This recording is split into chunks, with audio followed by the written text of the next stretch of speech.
Қант диабеті әлеуметтік маңызды аурулардың бірі.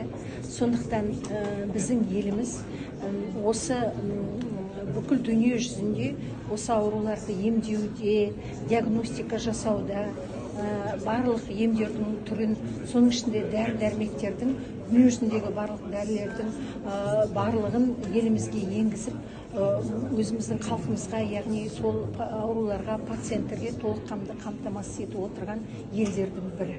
Соның ішінде айтып кету керек, біздер осы бүкіл ТМД елдерінің біріншісі болып, кезінде балалар үшін, балалардың өмірі сапалы болу үшін, ыңғайлы болу үшін помповый терапия дейді, помпа арқылы инсулинді организмге жеткізу терапиясын бірінші біздің елімізде енгізген болатын.